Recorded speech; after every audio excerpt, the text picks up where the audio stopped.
Señoras y señores, muy buenas tardes tengan todos ustedes. La Universidad de Guadalajara les da la más cordial bienvenida a la cátedra sobre multiculturalidad, gramática de la decolonialidad, consecuencias teóricas, éticas y políticas, impartidas por el doctor Walter Mignolo.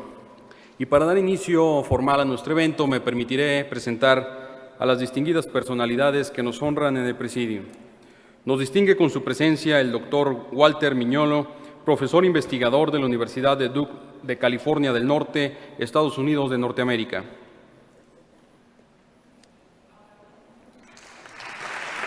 Bienvenido, señor.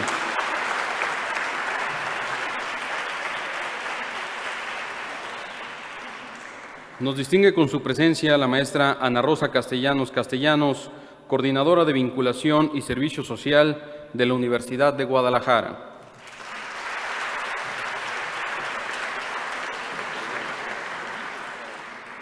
Asimismo, destacamos la presencia del maestro Arturo Verduzco Godoy, jefe de la Unidad de Vinculación y Difusión de la Universidad de Guadalajara.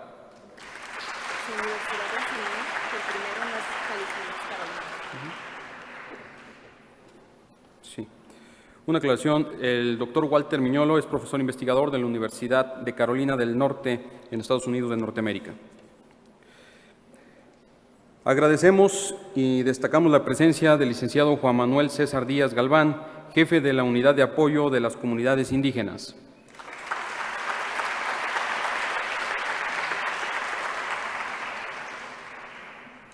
Nos honra en el presidium el maestro Carlos Federico Lucio López, profesor investigador del Centro de Investigación de Estudios Superiores en Antropología Social.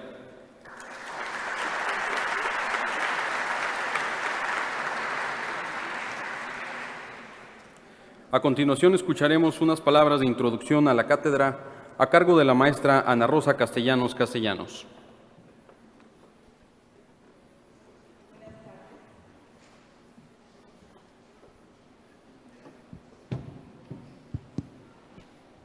Muy buenas tardes, con el gusto de saludarles y de iniciar los trabajos con esta cátedra de multiculturalidad. Se pretende promover el análisis y la reflexión en nuestra Universidad de Guadalajara sobre los procesos de diversidad cultural, haciendo énfasis en la diversidad de las orientaciones y prácticas culturales que caracterizan a la sociedad contemporánea. Además de situar esta problemática en el marco de los procesos desencadenados por la globalización, sobre todo en el plano cultural, pero también en la forma en que influye en la agenda de las ciencias sociales.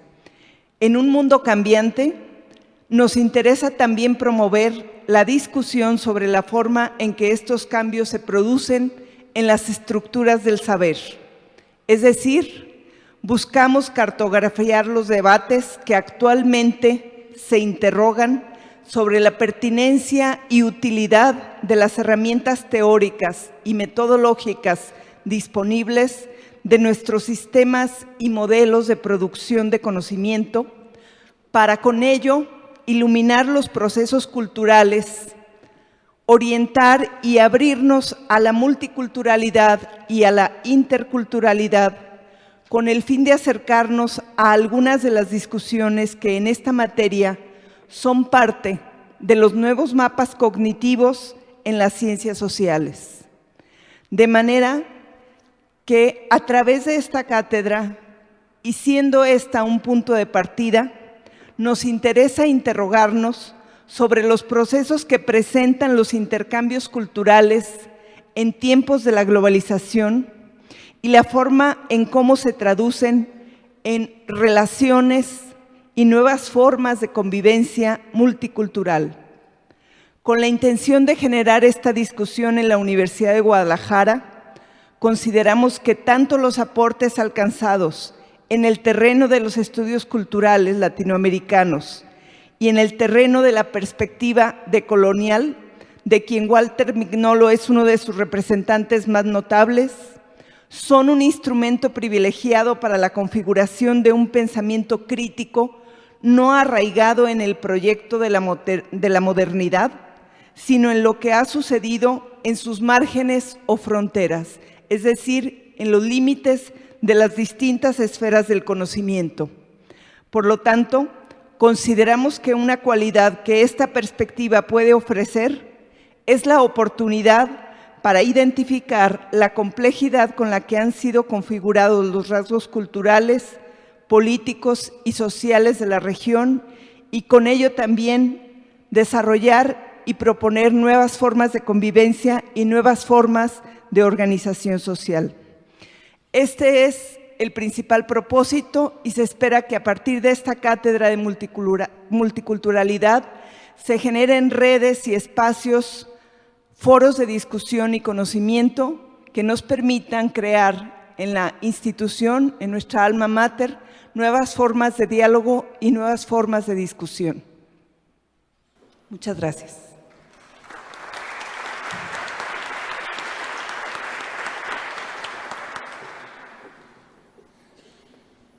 A continuación escucharemos la semblanza del tema de trabajo y de nuestro ponente a cargo del maestro Carlos Federico Lucio López, profesor investigador del Centro de Investigación y Estudios Superiores de Antropología Social.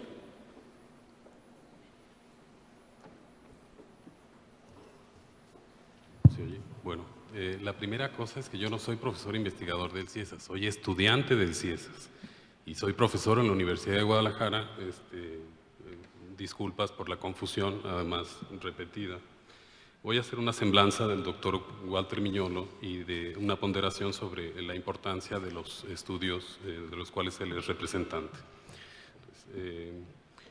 El día de hoy, entonces, nos acompaña en este recinto universitario uno de los científicos sociales más originales en el campo de los estudios culturales latinoamericanos. Su contribución en este campo del conocimiento lo sitúa como uno de los pensadores más representativos de las nuevas corrientes críticas que se agrupan en torno del giro epistémico decolonial. Forma parte de una agenda teórica y de investigación que, como señala Arturo Escobar, ha sido la más interesante después de la teoría de la dependencia y la filosofía de la liberación. Su presencia en la Universidad de Guadalajara, apreciado doctor Miñolo, nos estimula para entrar en contacto con esta perspectiva de análisis y promover, dentro de nuestra casa de estudios, una reflexión que se introduzca en estas nuevas cartografías del pensamiento crítico latinoamericano. El desafío que abre la práctica epistémica decolonial conduce al quehacer académico por el horizonte de la descolonización del conocimiento para abrir paso a una nueva propuesta de comunicación intercultural e interepistémica que siente las bases para la incorporación de nuevas formas de racionalidad que provienen de los grupos y de los sujetos subalternos. La trayectoria académica de nuestro invitado a esta primera cátedra de multiculturalidad se ha ido consolidando en distintos espacios geográficos y académicos. Ha pasado por la Escuela de Altos Estudios en Ciencias Sociales de París, donde obtuvo su doctorado, cuyo trabajo fue dirigido por Roland Barthes y Gérard Janet. Ha sido profesor en un conjunto de universidades tanto en Francia, Estados Unidos y América Latina. Actualmente es William Wanamaker Professor en Duke University, donde también es director del Centro para los Estudios Globales y las Humanidades. Sus primeros trabajos, que se ocupan de la historiografía renacentista y la historiografía de Indias, se han convertido a partir de la publicación del libro The Darker Side of the Renaissance, el lado más oscuro del Renacimiento, en una referencia imprescindible en los estudios coloniales y poscoloniales. En este análisis señala la manera en que el conocimiento, derivado de la colonización del lenguaje, la memoria y del espacio, da forma a una epistemología transformada como instrumento de colonización, es decir, convertida en el antecedente de la configuración de la colonialidad del saber. Esta epistemología en el horizonte histórico de la modernidad-colonialidad ha sido complementada con la colonialidad del poder, estableciendo un vínculo estrecho entre la colonialidad del poder y del saber. Esta reflexión es resultado de los estudios de Aníbal Quijano, en los que señala la instauración de una matriz colonial de poder que se extiende a todas las áreas de existencia social y se estructura como la forma más profunda y eficaz de dominación social, material e intersubjetiva. El giro decolonial consiste en un desprendimiento epistémico y político del conocimiento hegemónico moderno, reflejado en el eurocentrismo, que oculta las relaciones de dominación y la matriz colonial de poder que sigue presente en esa geopolítica del conocimiento, que unió racionalidad y modernidad con los proyectos imperiales. La crítica al eurocentrismo también es parte de lo que Jean Berger señala como la necesidad de dejar de juzgarnos con los criterios de nuestros opresores. Esta perspectiva de análisis permite pensar la razón occidental como una maquinaria de producción de subalternidades para visualizar el problema de la invención del otro y para dimensionar los conocimientos de aquellos grupos humanos que no tuvieron acceso a los circuitos epistemológicos.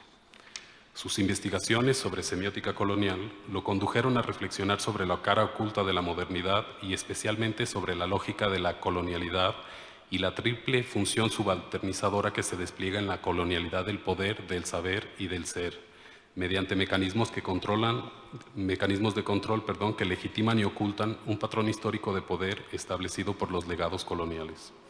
El itinerario de la gramática de la decolonialidad abre un horizonte que nos obliga a considerar la resistencia de los excluidos, sobre todo cuando se presenta como una crítica radical a los presupuestos que conforman la imagen del sujeto moderno. Recogemos también la invitación para someter a una crítica sistemática a las corrientes dominantes de reflexión epistemológica de la ciencia moderna, recurriendo para eso a una doble hermenéutica de sospecha y de recuperación. Nos sumamos al esfuerzo de hacer una revaloración de los elementos que se encuentran fuera de la hegemonía epistémica moderna para repensar geopolíticamente las estructuras del saber y discutir sobre la potencialidad de pensar en las epistemologías de frontera o fronterizas de los grupos subalternos. Incluso la necesidad de poner en operación otro tipo de conocimientos tiene que ver con una afirmación de Arundhati Roy, cuando asegura que lo que está ocurriendo en el mundo yace en este momento justo fuera del reino del entendimiento humano común. Son los escritores, los poetas, los artistas, los cantantes, los cineastas, los que pueden hacer las conexiones, los que pueden encontrar maneras de traerlo al reino del entendimiento común, los que pueden traducir los diagramas de flujo y los discursos de salas de juntas en historias reales sobre gente real con vidas reales. Dr. Mignolo, en un artículo publicado en la revista del Centro Fernand Braudel de Binghamton University, cuyo editor en aquel tiempo era Immanuel Wallerstein, inicia una reflexión alrededor de lo que él denominó como la revolución teórica zapatista, con una anécdota ocurrida en la ciudad de San Cristóbal de las Casas, Chiapas, los días posteriores al 1 de enero de 94. En aquel momento, en el mercado de San Cristóbal se había escuchado decir una joven indígena que los zapatistas nos devolvieron la dignidad. Una pregunta derivada de esa afirmación nos llevaría a tratar de responder por qué y en qué circunstancias se había perdido esa dignidad. Además, nos lleva también a reflexionar sobre los significados que encierra la frase que dio inicio a la primera declaración de la Selva Lacandona, cuando los zapatistas afirmaron que eran producto de 500 años de resistencia. De ahí que la referencia a la dignidad humana cobre sentido como consecuencia de las historias locales marcadas por la colonización y la opresión, que subrayan la diferencia colonial que conecta los pasados poscoloniales en África, Asia y América Latina. Así como la gramática zapatista les devolvió a los indígenas la dignidad, a nosotros la gramática de la descolonización epistémica, política y social que propone esta perspectiva nos devuelve la esperanza de que otros mundos son posibles y que desde los espacios académicos podemos contribuir a construirlos. Doctor Walter Mignolo, muchas gracias por estar con nosotros, por compartir sus conocimientos. Bienvenido a la Universidad de Guadalajara, siéntase como en su casa.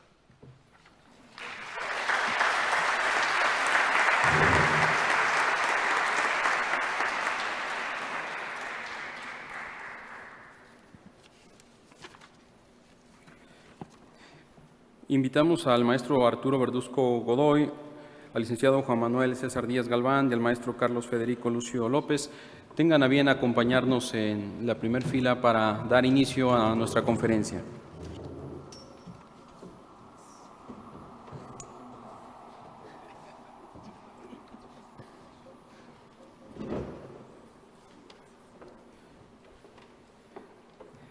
En uso de la voz dejamos a la maestra Ana Rosa Castellanos, coordinadora de vinculación y servicio social de la Universidad de Guadalajara, para la presentación y moderación de esta conferencia. Muchas gracias. Bueno, antes de hacer una muy breve presentación de la conferencia, que ya Carlos Lucio nos hizo una semblanza muy completa del doctor, quisiera hacer un reconocimiento al trabajo que de manera conjunta han estado desarrollando la Unidad de Vinculación y Difusión y la Unidad de Apoyo a Comunidades Indígenas para hacer posible tanto esta cátedra como el seminario que iniciará el día de mañana. Y es importante destacarlo porque es en el trabajo conjunto y con los esfuerzos compartidos que podemos potencializar las posibilidades de desarrollo al interior de la institución, así como abrir nuevos espacios de discusión y nuevos espacios de intercambio y de conocimiento. Entonces, una felicitación a los dos jefes de unidad por este esfuerzo compartido y a quienes estuvieron colaborando para hacerlo posible, como Carlos Lucio, como Carlos Manso, que de manera pertinente estuvieron todo el tiempo poniendo esfuerzo, trabajo, con el fin de que esta cátedra se hiciera realidad. Como decíamos, el doctor Mignolo actualmente se desempeña como director del Centro para los Estudios Globales y las Humanidades en la Universidad de Duke, en Carolina del Norte, Estados Unidos. Él posee innumerables publicaciones sobre semiótica y teoría literaria. Sus últimos años ha trabajado sobre temas relativos al mundo colonial, poscolonial, explorando conceptos como colonialidad global, geopolíticas del conocimiento, transmodernidades, pensamiento fronterizo y pluriversalidades. Dentro de sus publicaciones se destacan El lado oscuro del Renacimiento, Historias locales, diseños globales, colonialidad, conocimiento subalterno y pensamiento fronterizo, Capitalismo y geopolítica del conocimiento, la filosofía de la liberación en el debate intelectual contemporáneo, así como su más reciente obra, La idea de América. Dejo la palabra y con ustedes al doctor Mignolo. Muchísimas gracias. Me gustaría ir así. Sí, claro. Hablo mejor de parado. Muy bien.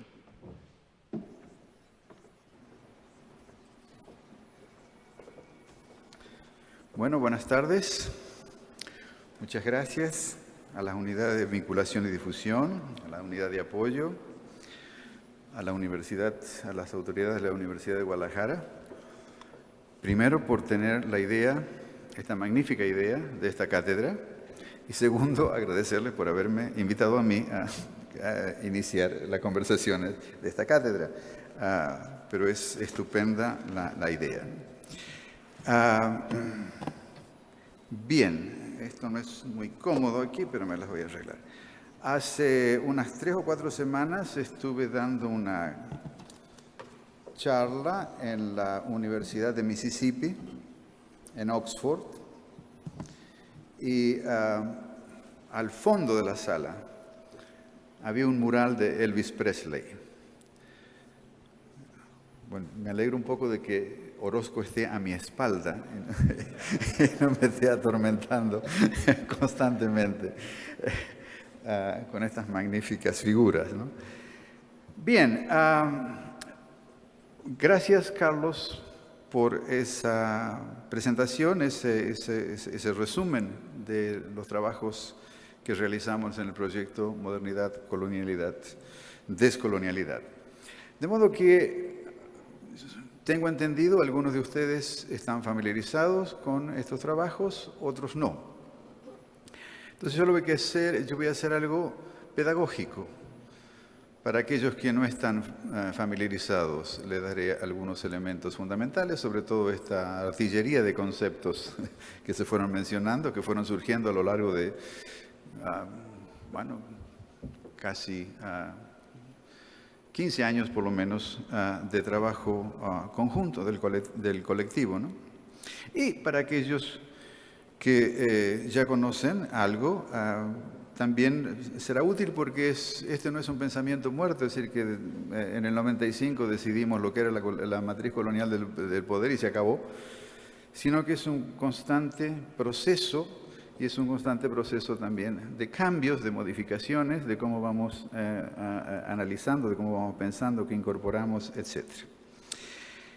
Trataré de hablar entre 50 y 60 minutos. Para empezar, Agnes Heller, una filósofa húngara, que en el momento de la Guerra Fría, en Budapest, veía con envidia quizás, o con deseo, Europa del Este y Estados Unidos. el régimen soviético no era para ella un futuro deseable. Y en la introducción a su libro, Una teoría o la teoría de la modernidad, ella dice: Europa habita la casa del ser. No hace falta explicación, por eso Heidegger escribió El ser y el tiempo. A ver, podríamos hablar más, pero de ahí viene un poco la cuestión. Estados Unidos habita la casa de la democracia. No entremos en discusiones de la actualidad del término, aceptémoslo en el momento en que ella lo dijo. Pero yo cuando leí eso dije, ¿y qué casa habito yo? Entonces me di cuenta que yo habitaba la casa de la colonialidad, que no estaba ni en la casa del ser, ni en la casa de la democracia. Por ahí empezó a aparecer la idea de diferencia colonial, no de diferencia cultural. La diferencia cultural no implica relaciones de poder. La diferencia cultural es un espacio de libertad, de cierta libertad, para poder mantener el control epistémico. Entonces el desafío es no la interculturalidad, sino la interepistemología. Ese es el gran desafío del pensamiento y la opción descolonial. Esto lo han visto muy claro los indígenas en Ecuador cuando se plantearon la creación de la universidad, tuvieron que llamarla así por cuestiones administrativas, burocráticas, gubernamentales, pero es la pluriversidad lo que están buscando. Los que crearon Amautaihuasi. Los que crearon Amautaihuasi se dieron cuenta de que las luchas indígenas en Ecuador, que habían comenzado en el 70 por reclamos de tierra, luego por reclamos de educación bilingüe, luego reclamos de bicultural, se dieron cuenta que si no se establece una batalla a nivel de la epistemología, del control del conocimiento, pues no se avanza. Y ahí aparece el concepto de interculturalidad, pero que en realidad es interepistemología. Y esa interepistemología es una coexistencia conflictiva y un grito de lucha epistémica, de desobediencia epistémica, con el Estado en todas sus esferas, pero disputándole al Estado el derecho de hacer el currículum. No les voy a hablar, porque esto sería muy largo, pero cuando ellos hicieron este planteo, entonces las universidades, las autoridades estatales dijeron, pero ¿por qué no vienen a una universidad estatal si desde el 87 la Constitución los reconoce? Y ellos dijeron, no, gracias, pero no, ¿por qué no vienen ustedes a la nuestra? Entonces, Amautaihuasi es una universidad liderada por los indígenas, pero no es una universidad solamente para los indígenas, está abierta a todo el Ecuador. De ahí viene entonces el concepto de interculturalidad, pero como interepistemología. Bien, digamos antes de seguir por esta línea argumentativa, recordemos, no es muy difícil recordarlo, que digamos, es un mundo terrible el que vivimos. Hay muchos estudios sobre los estragos de la globalización. Hay quien defiende la globalización. Hemos visto, estamos todavía pasando por el gran mundo que trataron de construir los grandes expertos de Wall Street, con las grandes teorías de Hayek y Friedman. Ese mundo está ahí y hay muchos libros, pero yo creo que tenemos que tenerlo en cuenta, pero al mismo tiempo no gastar todas nuestras energías en criticar ese mundo, porque si gastamos todas las energías en criticar ese mundo, dejamos de pensar y hacer y trabajar para el mundo futuro. Ese mundo quiere que nosotros lo critiquemos y, digamos, dejemos de ser nosotros criticándolos a ellos, ¿no?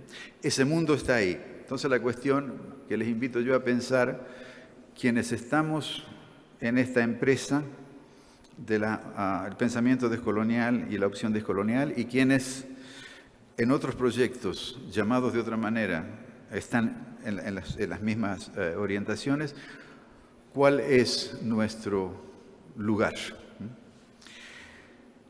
Yo diría que empecemos entonces diciendo que hoy, todos habitamos la casa de la colonialidad. No hay afuera de la matriz colonial de poder. Esa casa es grande, tiene muchos pisos, y hay algunos que viven en los pisos de arriba, viven en habitaciones grandes, otros viven en los pisos de abajo, otros viven en el sótano, pero todos habitamos la casa de la colonialidad. Y las habitamos de distinta manera, digamos así. La habitamos como diseñadores globales imperiales o la habitamos como quienes trabajamos o somos marginados de ese lugar al sótano, pero todos la habitamos. Entonces, como decía Fanon, la cuestión no es solamente descolonizar al colonizado, sino que es fundamental descolonizar al colonizador. Yo diría que estamos trabajando en esa casa de la colonialidad en una esfera que está surgiendo globalmente y que yo identificaría, quizás usando el término, el concepto, en un contexto distinto al originario, que es la sociedad política global. El concepto viene de Partha Chatterjee. Y esa es la esfera en que yo veo opera el pensamiento, la opción descolonial. Uno de los primeros elementos, ya que la ubicamos más o menos en la casa de la colonialidad, uno de los primeros elementos iniciales de esa gramática que hay que hacer, es decir, no es que el pensamiento descolonial sea reciente, el pensamiento descolonial, como voy a explicar, surge por necesidad ya en el siglo XVI y sigue rearticulándose de distintas maneras en los siglos subsiguientes. Lo que estamos haciendo hoy es un tanto articular conceptualmente, teóricamente, toda una experiencia histórica que quedó en el silencio porque las historias de las ideas, las historias de la ciencia, las historias de filosofía, las historias de las disciplinas, las carreras universitarias, fueron siempre silenciando, olvidando, marginando el pensamiento descolonial. Entonces, es ese silencio, esas ausencias, las que están viniendo ahora a intervenir, es decir, la opción descolonial es una intervención en esas esferas del saber que se fueron constituyendo desde el Renacimiento hasta la fecha y dejando de lado todo tipo de conocimiento que no era sustentable para el proyecto de la modernidad. Entonces los relegó al mito, a la tradición, a la magia, etcétera, etcétera. Entonces, en ese ámbito, el punto inicial, fundamental, es aprender a desaprender para volver a reaprender. Y esto, de nuevo, es un principio fundamental de la Amautaihuasi. Entonces, cuando un indígena dice en su proyecto universitario, es decir, un indígena, proyecto indígena, que hay que aprender a desaprender, nos está diciendo algo muy importante. Y nos dice además que es aprender a desaprender para volver a reaprender y para volver a ser. Entonces el conocimiento aquí, la lucha por el conocimiento, es también una afirmación de la subjetividad. Un volver a ser, ¿qué? Pues volver a recuperar esa dignidad que le ha sido quitada. Y esta dignidad que le ha sido quitada no se consigue con armas, no se consigue con marchas a la Casa de Gobierno, no se consigue con pintar paredes y hacer mitines públicos.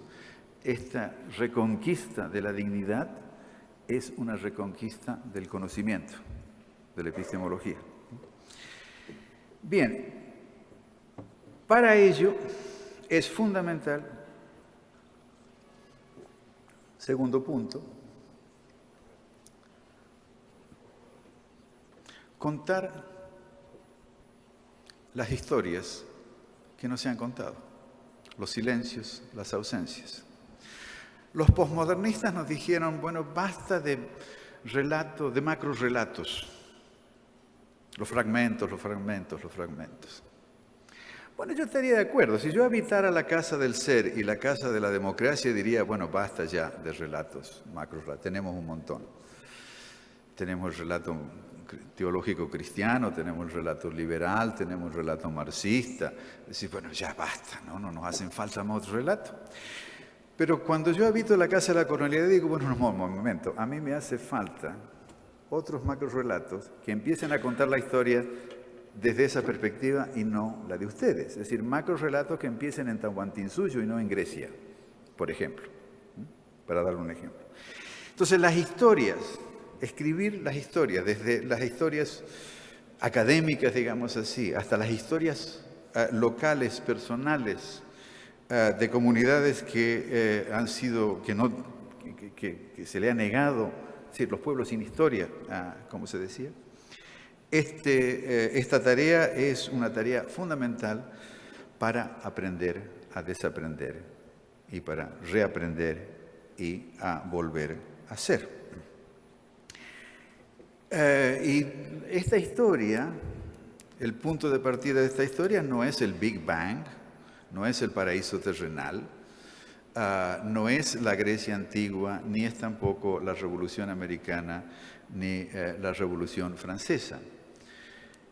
Este punto fundamental, no solamente esto no es nacionalismo, este punto fundamental para toda la historia humana es la historia que empieza en la expansión comercial del Atlántico en el siglo XVI, llamada conquista y colonización de América, que habría que hablar más de estos términos, pero no hay tiempo aquí. Y no es que esto sea un momento donde todo es nuevo, sino que es un momento en donde se rearticulan, se resemantizan, se reciclan prácticas, ideas, subjetividades que ya venían, obviamente, formándose en Europa. Pero es en este momento, en el siglo XVI, donde esta casa de la colonialidad, esta matriz colonial de poder que yo dije todos habitamos hoy, es en ese siglo XVI en que esta matriz colonial de poder se forma, se asienta y se va transformando, cambiando de manos a lo largo de 5 siglos.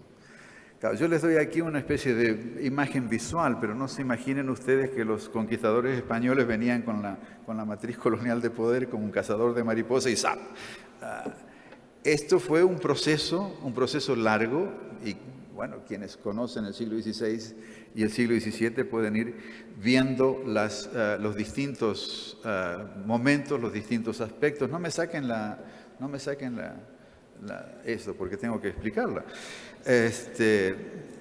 Distintos momentos, distintos aspectos, distintas dimensiones, pero fundamentalmente para ubicarlos, yo diría que donde se empieza a ver clara la cuestión es con Felipe II, cuando él comienza las famosas relaciones geográficas de India y empieza a colectar información para organizar esta confusión que vivía en este mundo. Bien, entonces le voy a ir contando cómo vemos en este proyecto la matriz colonial de poder, formándose, y no voy a tener tiempo para ver en detalle, pero trataré de darles algunos ejemplos para que vean cómo esto sigue funcionando, está hoy vivito y coleando, o vivita y coleando, como solemos decir. Estos son lo analizamos en 4 esferas de lo social, interrelacionadas. No se puede entender la una sin entender la otra. Y yo diría también que estas 4 esferas son esferas de organización y control de lo social. Para aquellos que están familiarizados con la semiótica, yo diría de lo enunciado. Pero están controladas, hechas, organizadas, a través de 2 principios fundamentales de la enunciación: el patriarcado y el racismo.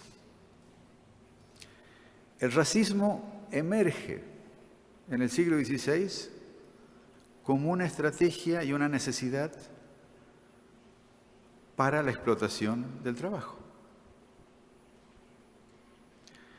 No solamente la explotación de los indígenas, sino la venta, la trata, la explotación de esclavos, esclavizados africanos. Y el patriarcado es un principio fundamental del control de la autoridad. Desde las autoridades, digamos así, gubernamentales en los vicerreinados, pero también el control de la vida social a través, por ejemplo, del control del género y de la sexualidad y del conocimiento. ¿Quién producía el conocimiento en ese momento? ¿Cuántas mujeres, indios, islámicos, chinos, hindúes había en las instituciones en que se estaba produciendo ese conocimiento teológico que era la fundación de toda la organización social? Bien, esto voy a seguir un poco más en detalle esta cuestión. Vamos a volver al racismo y al patriarcado, pero vayamos un poco diciendo, vamos a empezar por la economía, puesto que hoy está al día. Es decir, la economía no era un ámbito conceptual relevante en los siglos XVI y XVII, era una práctica, evidentemente. Se explotaban las plantaciones, se explotaban las minas, se explotaban las encomiendas, el trabajo en las encomiendas, pero no había un discurso económico. Lo que hoy conocemos como economía política es un discurso que empieza en Inglaterra por los siglos a finales del XVII, y quienes empiezan esto son mercaderes, fundamentalmente, ingleses en el Caribe. Y la cuestión fundamental era evidentemente el control del saber, el control de la autoridad política, la autoridad teológica y el control de las subjetividades a través de la conversión, a través de las misiones, etc. Bien, la economía, la esfera de la economía es un cambio radical, fundamental en la historia de la humanidad, en el sentido en que por primera vez en la historia de la humanidad hay tal apropiación masiva de tierras. Una práctica que los cristianos ya estaban ejerciendo en Europa. Cada moro que expulsaban le quitaban las tierras, y hay edictos papales ya del siglo XIV. Pero aquí hay un elemento nuevo, que es la cantidad de tierra, lo cual exige no solamente mano de obra indígena que se va diseminando, sino también exige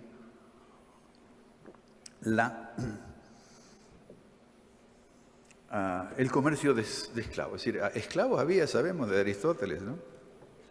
Pero aquí un cambio de escala y de conceptualización radical. De escala porque nunca hubo tal cantidad de gente esclavizada. Y de conceptualización porque es por primera vez también en la historia de la humanidad que las vidas humanas son desechables en favor de las ganancias. Ese aspecto, digamos, de la economía dura hasta hoy, y no les doy ejemplos. Ustedes ya pueden imaginárselo desde la trata de mujeres, de niños, de órganos sexuales, de las vidas desechables de Irak, por ejemplo, en pro de la democracia y del control. Y el tercer elemento que podríamos llamar el control de los recursos naturales. En ese momento no se hablaba de recursos naturales porque la revolución industrial no existía, entonces el recurso natural es post-revolución industrial, pero sí el control de la naturaleza, como Bacon ya lo decía en su Novum Organum al principio del 17. La naturaleza está ahí para ser dominada, controlada por el hombre. Entonces, en ese momento, lo que llamamos naturaleza es la transformación de ese ámbito cosmológico que sabemos muy bien para el indígena era todo uno, transformar esa naturaleza en propiedad privada. Entonces, le doy un ejemplo, es decir, cuando se dice, Evo Morales nacionalizó el gas, los recursos naturales, y que se veía como una vuelta a la nacionalización del siglo, de los años 70. Yo creo que ahí había que enfatizar, y bueno, se enfatizó, de que en la cosmología, digamos así, que está practicando Evo Morales, la cuestión de la tierra no es propiedad ni de derecha ni de izquierda, es decir, la tierra no es ni propiedad privada ni es propiedad del común comunista. La tierra no es propiedad y punto, ¿no? Entonces está ese elemento, ¿no es cierto?, que hoy están saliendo en muchísimas otras instancias de las comunidades indígenas. Bien, esto sería el ámbito de la economía. En el ámbito de la autoridad, déjenme decir una cosa más, que es muy importante. Hacer la distinción aquí entre capitalismo y matriz colonial de poder. Quienes hablan de capitalismo son los liberales, como Max Weber, o los marxistas, como Lenin. Pero desde la perspectiva de la opción descolonial, la cuestión no es es decir, la necesidad de desenganchar economía de capitalismo como si capitalismo fuera la única economía posible, que hoy está todavía en vigencia. Entonces, cuando alguien dice capitalismo dentro del discurso liberal o discurso marxista, nosotros no entramos en esa discusión, sino que decimos, bueno, no, la matriz colonial de poder. Si estamos reemplazando, digamos así, en ese discurso, capitalismo por matriz colonial de poder. Porque la cuestión es que el capitalismo no es solamente una serie de procesos de producción, explotación, distribución, es la creación de una subjetividad especial, particular, es decir, una subjetividad de la ganancia, de la competición, de poner la ganancia y la competición por sobre no solamente la vida de los seres humanos, sino de la vida. Y por eso es que un capitalismo salvaje, la destrucción del ambiente, del calentamiento de la tierra, es decir, eso no importa, porque lo que importa realmente es la producción, y nos venden el cuento de que mientras más crezca el Producto Bruto Nacional, más posibilidades hay. Y bueno, y todos lo sabemos, es decir, más las riquezas que se acumularon hasta este momento en los últimos 30 o 40 años ha dejado más y más gente fuera. Bien, en el orden del control de la autoridad, evidentemente, se refiere al control del gobierno por todos los medios posibles, y nosotros conocemos que eso se va formando en la constitución de los virreinatos. Ahora, hay un elemento en todos estos que voy a mencionar, es decir, la articulación de un tipo de economía que va formando lo que hoy llamamos capitalismo, porque va formando también la matriz colonial de poder, como así también la instalación de formas de gobierno hispánicos o portugueses en ese momento, o americanos en Irak, necesariamente tiene que marginar, destruir formas existentes de economía, de gobierno, etc.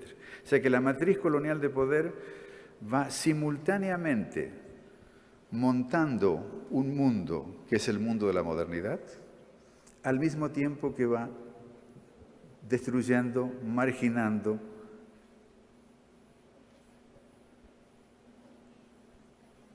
estructuras, organizaciones sociales, económicas, etcétera, que no son rentables o no son sostenibles, digamos así, en relación al proyecto de la modernidad. Ya voy a volver un poco a esto, ¿no? Igualmente en la cuestión de género y la sexualidad, es decir, a través de la familia cristiana, a través de la teología, a través del convento, a través de la iglesia, se va creando instituciones, pero también formas de conocimiento que se expanden en la esfera pública de control de género y sexualidad. Les doy un ejemplo. El concepto de mujer, si ustedes miran 1500, ¿cómo era el mundo en 1500? Y van a buscar el concepto de mujer alrededor del mundo, no lo van a encontrar. El concepto de mujer es una invención imperial colonial. Lo que sí van a encontrar en todas partes es femenino, masculino. Pero femenino, masculino es una cosa muy distinta a mujer en la medida en que mujer implica no solamente una cuestión genérica o sexual, sino toda una estructura en un paquete social que es la familia, pero también en un paquete social que es la economía, en un paquete social que es la autoridad y los derechos que tiene la mujer en participar en eso, ¿no?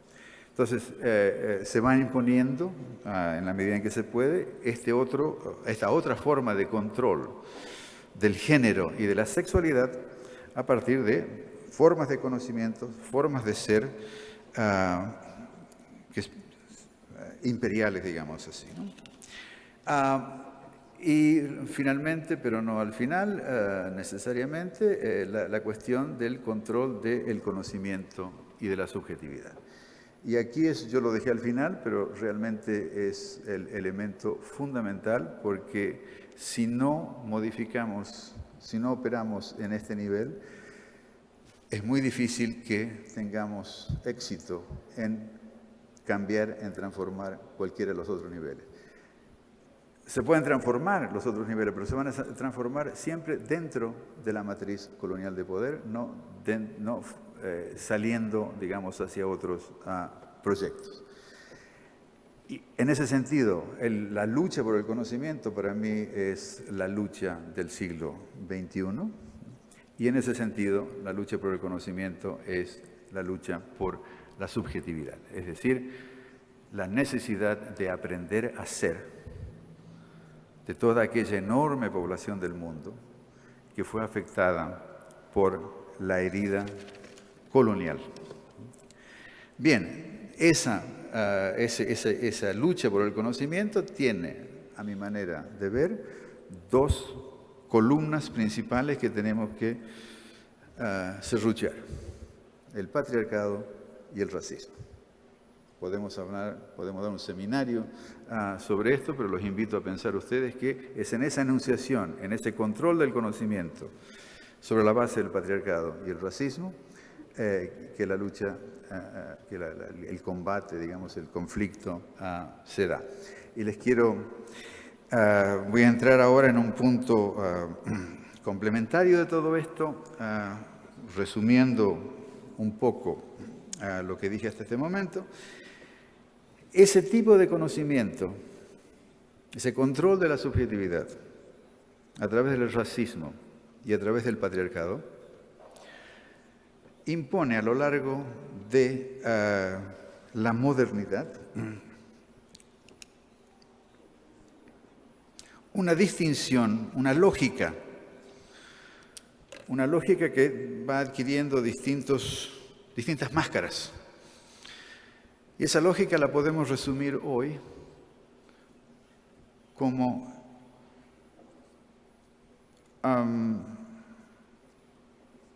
el espacio que ocupan o que ocupa la humanitas y el espacio que ocupa el anthropos. El anthropos puede ser un indígena, puede ser un negro, puede ser un terrorista, puede ser un comunista, puede ser un gay, puede ser una lesbiana. Es decir, se van fabricando anthropos para mantener el lugar de los humanitas. ¿Y cómo lo hacen ustedes? Controlando el saber, controlando la subjetividad y creando ese deseo que yo quiero ser humanitas. Esto se da así porque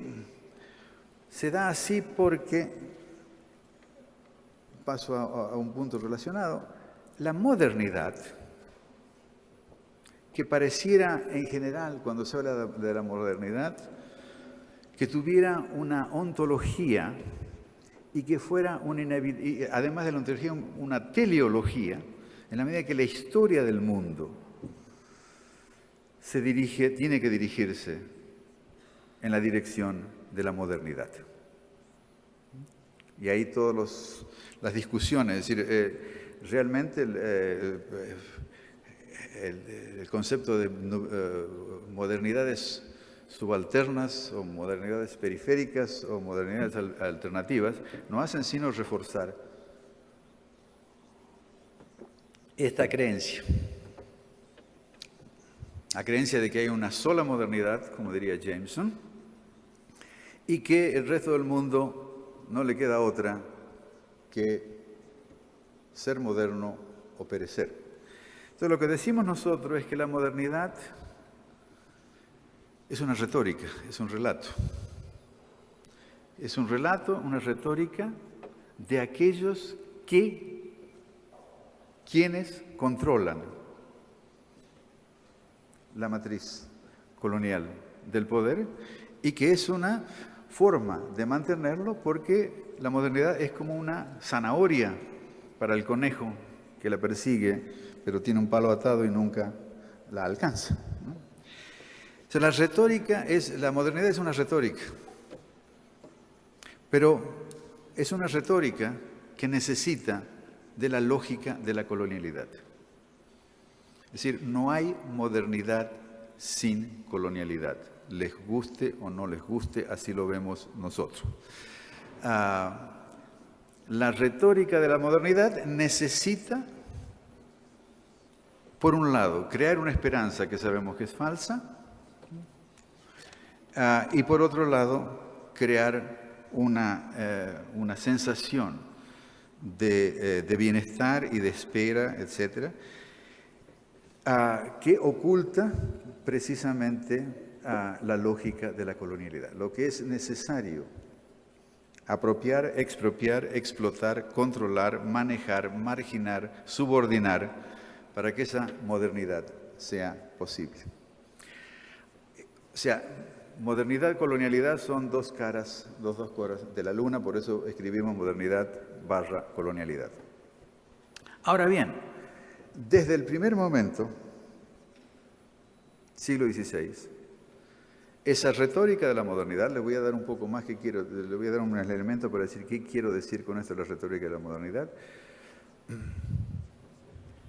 La retórica de la modernidad hasta hoy tiene 4 caras, 4 fases. Pero no vean lo que les voy a decir con ojos modernos. Ver lo que les voy a decir con ojos modernos significaría que ustedes van a tomar lo que yo les digo como cada etapa, una vez que una etapa se termina, viene la otra. La modernidad opera sobre la novedad. Por eso ustedes cambian el cell phone cuanto pueden y se compran Nikes de último modelo y autos de último modelo. Es decir, la modernidad opera sobre la novedad y hoy opera sobre la novedad en el mercado. Entonces, esas 4 caras de la modernidad, es decir, la retórica de la modernidad es una retórica de salvación. Salvación por conversión. Y eso es el horizonte, siglo XVI y XVII, quizás hasta mediados del XVIII, podemos discutir con historiadores, es decir, lo que me interesa más bien es el esquema aquí. A este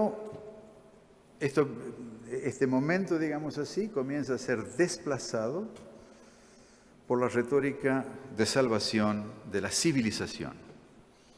Este es el momento secular, este es el momento en que España y Portugal pierden las riendas del control e Inglaterra, Francia las van ganando, es decir, secularización, civilización. Pero si ustedes ven en el siglo XVIII y siglo XIX, la salvación por conversión no ha desaparecido. Y ahí los misioneros andan en África, andan en Oceanía, andan en todas partes, ¿no? La 4ª máscara de la retórica de la modernidad es cuando Estados Unidos toma el control, se le saca la alfombra de abajo de los pies a Inglaterra, es la retórica de la desarrollo y modernización. Y en Latinoamérica esto lo conocemos muy, muy, muy bien, ¿cierto? Es lo que se trató de vender entre 1950 y 1970, y ahí estaba la CEPAL, y ahí surgió todo el movimiento independentista, y ahí surgió toda la teología y la filosofía de la liberación. Esa etapa se termina hacia los 70, el welfare state, estado de protección, ¿cómo se traduce esto? Se termina y se empieza a entrar en esta nueva forma de organización económico-social que hoy llamamos neoliberalismo. Milton Friedman, que nadie lo leía en el 60, pasa a ser de pronto el manual de Reagan y Thatcher y de todo lo que viene después. Entonces la retórica del desarrollo y la modernización, la salvación por desarrollo y modernización, pasa a ser un nuevo tipo de desarrollismo, que es el mercado. ¿Sí? La retórica de el desarrollo por el mercado y la democracia de mercado. Bien, vuelvo entonces hacia atrás, le conté toda esta historia, pero lo que le quería decir, donde me desvié un poco del camino, es que esta retórica de la modernidad, lógica de la colonialidad, dije yo, va destruyendo, va desplazando, pero al mismo tiempo va generando descontentos. Es decir, estas historias no se cuentan mucho, pero la gente en el mundo no está contenta realmente con estos diseños globales. Se nos cuentan la historia de la gente que está contenta con las historias con los diseños globales y que se asimila o se hace cómplice, etc. Pero queda un gran margen de silencio de población, de gentes que no les gusta realmente. Entonces ahí empiezan a aparecer una serie de manifestaciones, que no todas son descoloniales, pueden ser también anticoloniales. Es decir, las manifestaciones anticoloniales son manifestaciones de resistencia. En tanto que los proyectos descoloniales son proyectos de reexistencia. No se trata solamente de resistir, sino de pensar, crear mundos que se desenganchen de la magia, de la ilusión, de que el único juego en el pueblo es la modernidad, colonialidad. Es decir, este es el sentido que para mí tiene otros mundos son posibles. Y desde aquí es que es necesario pensar que ese mundo tiene que ser un mundo donde quepan muchos mundos. Y ese mundo que quepa muchos mundos tiene que terminar con la matriz colonial de poder. Y esa lucha se da a todos los niveles. ¿Sí? No podemos, trabajar a un nivel sin conocer lo otro, pero fundamentalmente es el nivel del conocimiento en donde la cuestión está en juego. Bien, es de nuevo al nivel de la enunciación, más que del enunciado, donde la opción descolonial opera. Es el problema del marxismo. El marxismo operó a nivel de los contenidos y no cambió los términos de la conversación. Es decir, el marxismo operó y sigue operando dentro de las mismas reglas del juego de la modernidad, colonialidad, cambiando el contenido. Que se dé o no se dé, es decir, se pretende un Estado que controle y que haga una sociedad equitable, justa, que se dé o no se dé, pero ese es el plan, ideal del marxismo, comunismo, pero al mismo tiempo no se cuestionan los principios fundamentales de ese sistema gobernado por la matriz colonial de poder. De nuevo, se cambian los contenidos, pero no los términos. Es decir, no hay un desenganche. Cuando el egipcio, ¿cómo se llama? Samir Amin habló en los 80 de un libro que se llama The Linking, en francés se llama, no me acuerdo cómo se llama en francés, pero el sentido es desenganche. Él todavía estaba pensando en términos marxistas, es decir, desenganche del capitalismo. Y nosotros estamos diciendo, no te podés desenganchar del capitalismo, porque el capitalismo es un tipo de economía que circula en toda la matriz colonial de poder. Es decir, desengancharse significa entrar en otro tipo de epistemología. Y en ese sentido es disputar la enunciación a partir de otro tipo de epistemología. Ahora, ¿qué sería esto? Y con esto voy terminando. Algunos de ustedes van a estar en los seminarios y podemos seguir conversando, pero para los que no estén, algunos elementos. ¿Dónde está quien pone las...? Ahí está, perfecto. No presten atención mucha la atención porque esto pertenece a otra conferencia, pero presten sí atención al mapa más que al texto, pero pueden leer el texto si quieren. ¿En qué consiste, un par de ejemplos, en qué consistiría este desenganche epistémico? Les doy dos ejemplos. Uno es el de Guamán Poma de Ayala, que es el primer tratado epistémico político descolonial. Que claro, no se leyó así porque Guamán Poma es un indio, y ¿qué va a saber un indio de cuestiones epistémicas y políticas? Nos hace falta... Este no es Guamán Poma, este es Ortelius, pero ya le voy a explicar qué. ¿Por qué digo esto?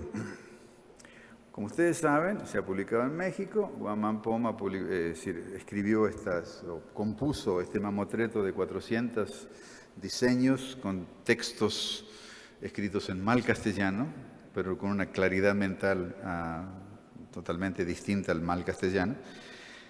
¿Por qué es un tratado político? Básicamente es muy complejo el texto, pero para lo que me interesa sería lo siguiente. ¿Por qué se llama el texto Nueva Historia y Buen Gobierno? No, un tratado político. ¿Pero por qué un tratado político descolonial necesita de una nueva historia? Lo que decía al comienzo. ¿No es cierto? Y Guamán Poma le está diciendo a Felipe, porque claro, Guamán Poma se consideraba príncipe, entonces más o menos le estaba hablando a Felipe. Entonces yo me imagino que Guamán Poma estaría diciéndole a Che Felipe, si vos querés tener, perdona mi argentinismo aquí, si vos querés tener un buen gobierno aquí, no te creas las mentiras y las historias que te están contando tus misioneros. Empecemos por ahí. Entonces, claro, eran historias contadas por los misioneros que consideraban que los indios no tenían alfabeto y porque no tenían alfabeto, por lo tanto, no tenían historia, no eran racionales, entonces los misioneros se autonombraron para escribir la historia que los indios no tenían. Entonces Guamán Poma dice, no, esto no puede ser así, no puede ser así. Y entonces le hace esta propuesta. Y en ese sentido es un tratado político que necesita de una historia, de las historias del silencio, de las historias de las ausencias, de los malos entendidos, de las perversidades intencionales, también de las historias de los misioneros del Nuevo Mundo. ¿La otra? ¿Dónde está el...? Ahí está. Entonces trato de explicarles cómo operó y en qué sentido podemos considerar este tratado político, epistémico político, como el primer tratado, como el primer texto, expresión de pensamiento descolonial. Ustedes a lo mejor reconocen ahí, en las márgenes, el mapa anterior. Si podemos ir para atrás y después volver para adelante, ¿podemos ir para atrás? No, el mapa ahí. ¿Sí? ¿Vamos para adelante? Esto es una reconstrucción, pero si ustedes ven la lámina original, dice, bueno, esto es un mapa mundi, y se llama mapa mundi, se llama mapa mundi. Entonces, ustedes ven la lámina original sin esta reconstrucción, y dice, bueno, pues Guamán Poma diseñó un mapa mundi. Pero resulta que cuando miran con lupa, ustedes ven el original, estas líneas horizontales, digamos, diagonales, que ustedes pueden relacionar con la primera página del Códice Mendoza, ¿no es cierto? ¿Dónde se cuenta, se diseña el mapa de Anáhuac, ¿eh? Y se cuenta. ¿Y qué es esto? Bueno, Guamán Poma dibujó ese mapa, pero debajo del mapa estaba la lógica del Tahuantinsuyo, ¿sí? Que es el mundo en 4 suyos, con Cusco en el centro, que era el obligo del mundo, como lo era Jerusalén, como lo era Beijing, como lo era Tenochtitlan.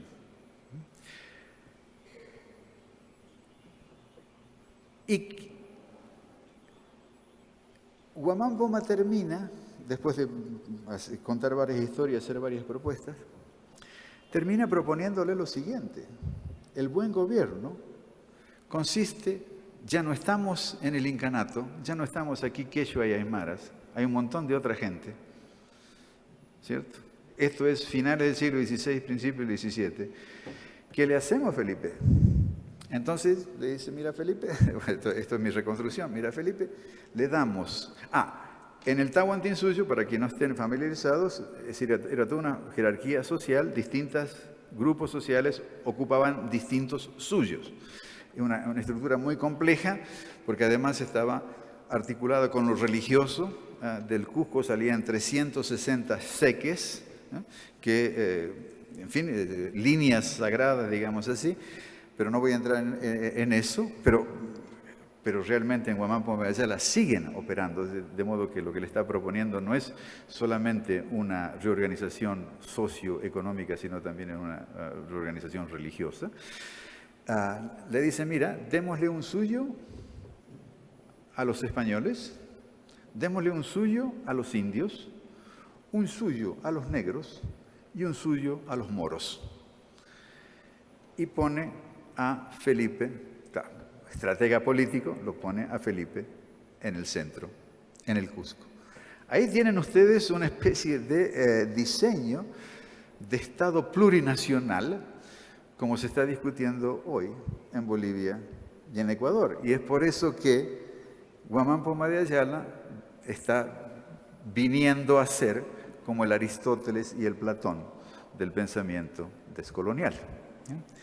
Una última apostilla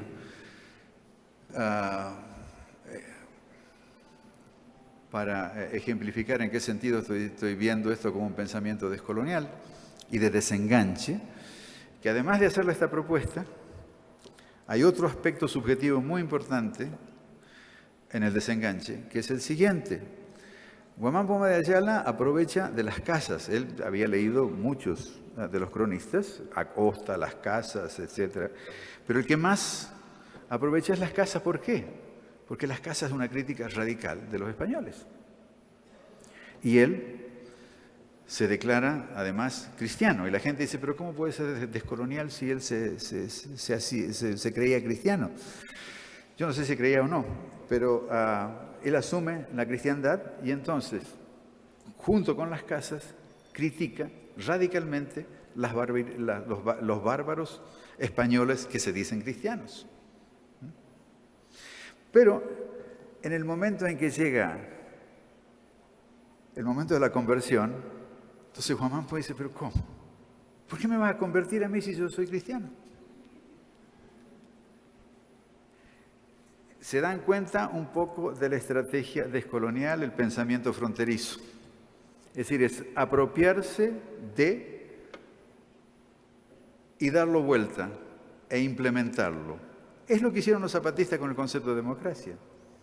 Tomaron el concepto de democracia de Zedillo y dijeron, bueno, no, los que están muertos, nuestros abuelos, las montañas, las piedras, etc. Y entonces, ¿qué hacen? Rearticulan democracia en una organización modelada sobre...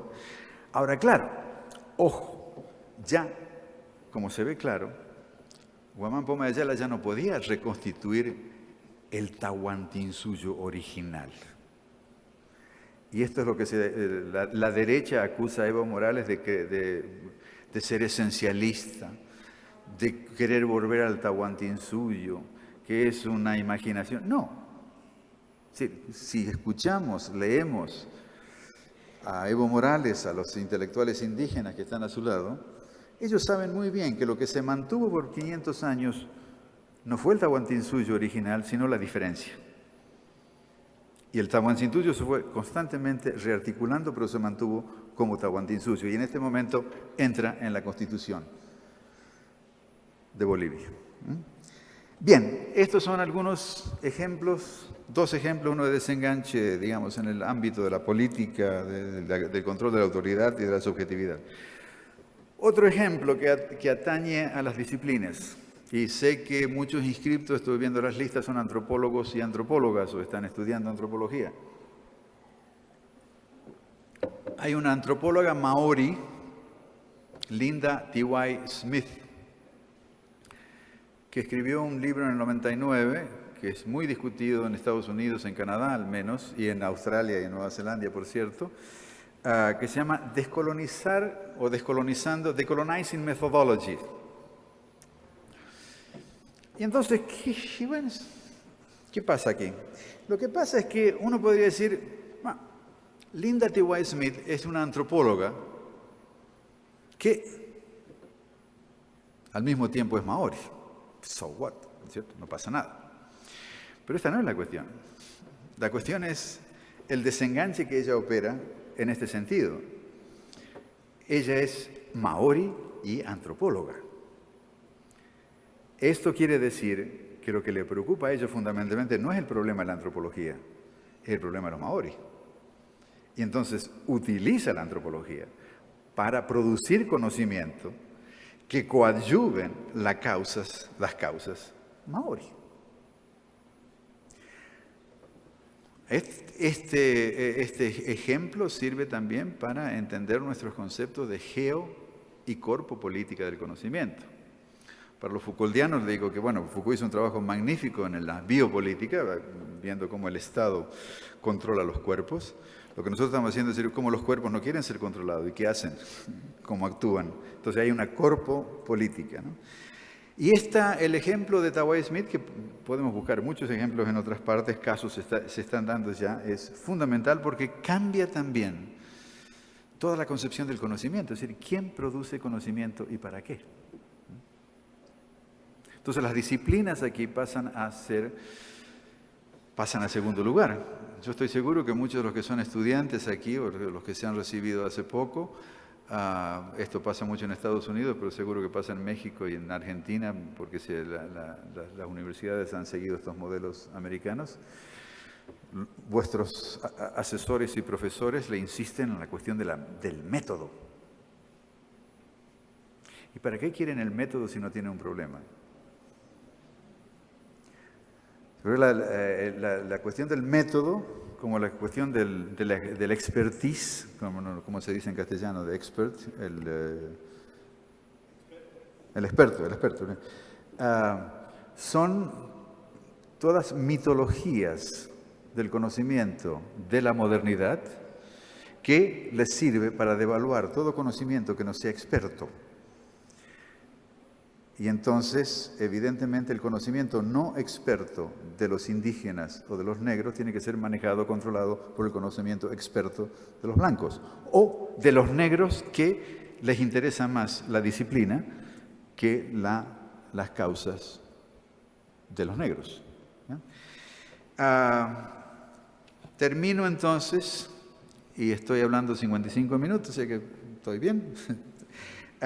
Termino entonces resumiendo estos dos ejemplos, diciendo que en realidad, dije al comienzo que yo habitaba la casa de la colonialidad, después dije todos habitamos la casa de la colonialidad.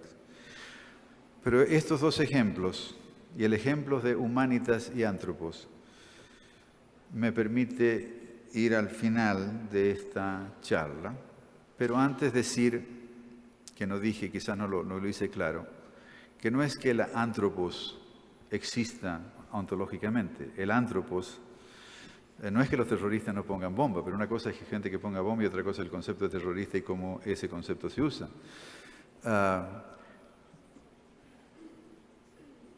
Esta distinción entre humanitas y antropos es una distinción interna del afuera. Es decir, no existe un afuera, es la invención de las humanitas, porque es la humanitas la única que controla el conocimiento.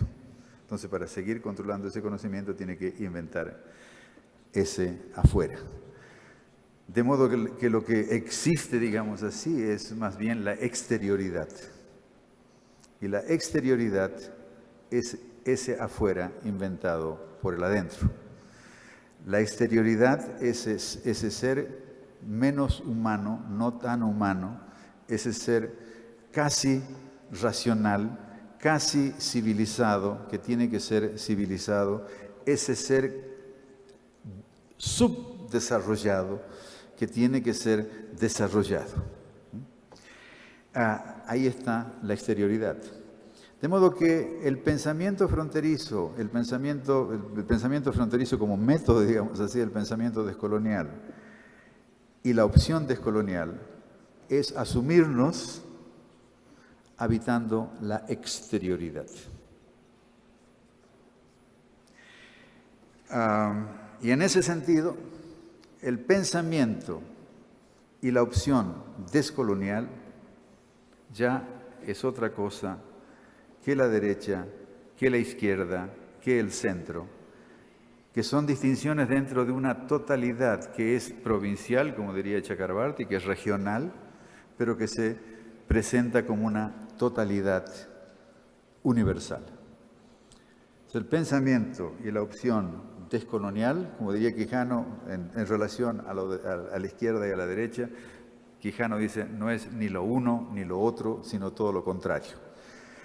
Entonces, ese pensamiento descolonial surge, se monta de experiencias y de pensamientos que habitaron la exterioridad, como el caso de Guamán Poma de Ayala, como el caso de Ottobá cubano en el siglo XVIII, como el caso de Gandhi, si me permiten los amigos de India, como el caso de Fanon, etcétera, etcétera, etcétera. O sea, habitar la exterioridad significa también construir una genealogía de pensamientos y de movimientos, proyectos que surgieron y siguen manteniéndose y de esa exterioridad que es a donde se produce el desenganche. Bueno, he hablado una hora justa, espero que al menos algunas cosas hayan quedado claras y les agradezco muchísimo su atención.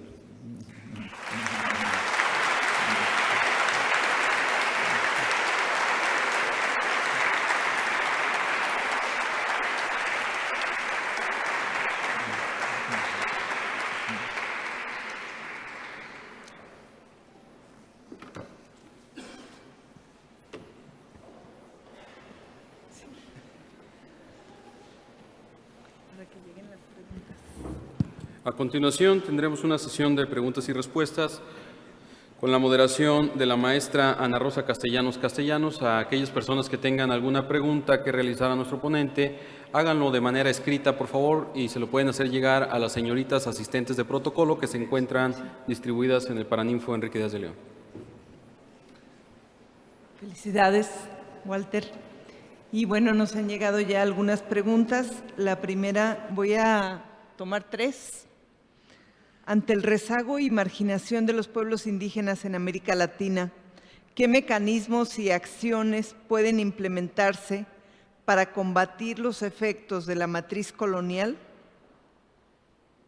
La siguiente, una reorganización multinacional con su nuevo mapa geopolítico, ¿no lleva ya implicada la idea y el proyecto de nación?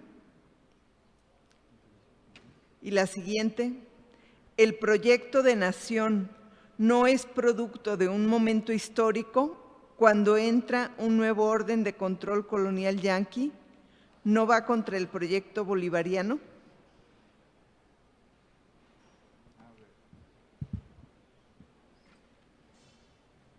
Bueno, a ver si entendí bien esta cuestión. La primera pregunta yo creo que no es lo que hay que hacer, sino lo que se está haciendo. Esto me parece que es muy importante. Es decir, si nosotros, los del proyecto Modernidad Colonialidad, podemos estar diciendo las cosas que estamos diciendo, es porque las cosas están pasando.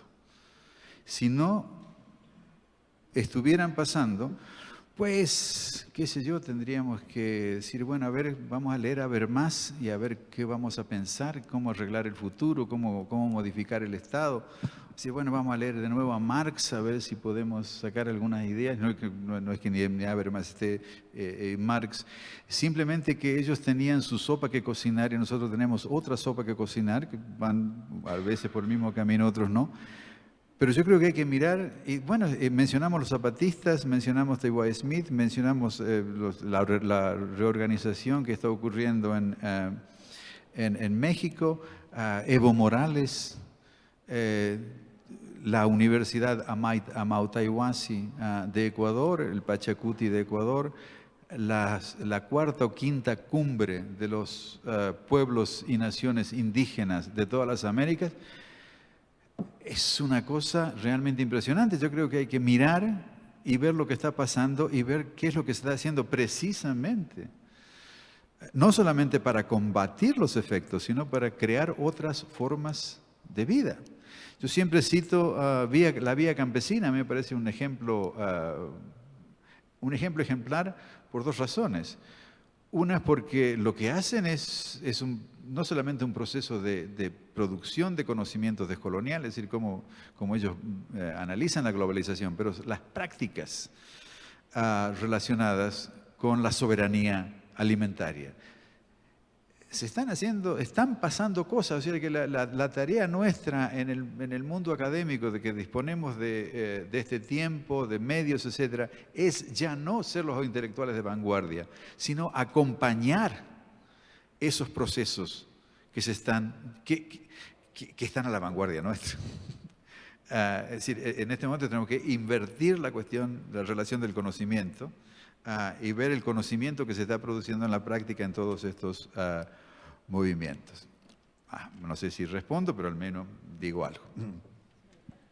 No, pero me faltan dos más. Multinacional y proyectos de nación. Bueno, yo diría de Estado. Yo creo que para mí hay que aclarar aquí la cuestión, es decir, la cuestión es el Estado.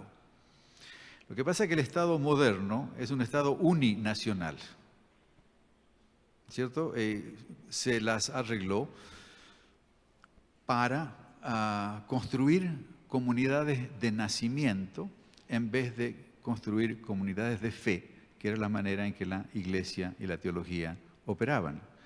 Y en ese momento, como el Estado moderno era Estado europeo, fundamentalmente en los países seculares o secularizados o que iban por esa dirección, fue un Estado creado por hombres blancos que unieron la administración del Estado a una nación. Y le crearon el himno, como analiza a Anderson, ¿no? Entonces yo diría que la cuestión aquí es el Estado, y en ese sentido el Estado moderno es muy distinto al Estado colonial, el que tenemos en toda América Latina, por ejemplo. Y es por eso, porque el Estado colonial es un abigarramiento, como decía Zabaleta Mercado en Bolivia, es por esa razón que América Latina está dando un paso muy importante al plantearse la cuestión de los estados plurinacionales. Es decir, se está planteando la cuestión de la distinción entre el Estado por un lado y las naciones por el otro. Es decir, un Estado plurinacional, ¿cómo se organiza eso? Bueno, eso es lo que está precisamente en discusión y por eso es que se han reescrito las constituciones de Bolivia. Ahora, esto con respecto... Es decir, y en América Latina, es decir, la constitución de los Estados-nación, y en México ustedes lo saben muy bien, es decir, quizás México es el único lugar de América Latina donde se creó este oxímoron en el cual la homogeneidad nacional residía en el mestizo, ¿no es cierto? O sea, el momento de las independencias producen estados coloniales que tienen que rearticular de distinta manera la cuestión de la nación, porque no es Francia, no es Inglaterra, no es Alemania. Ahora, la cuestión de yo diría un segundo punto aquí, de las multinacionales, ¿o qué? Pues yo diría que lo que hay que pensar aquí es...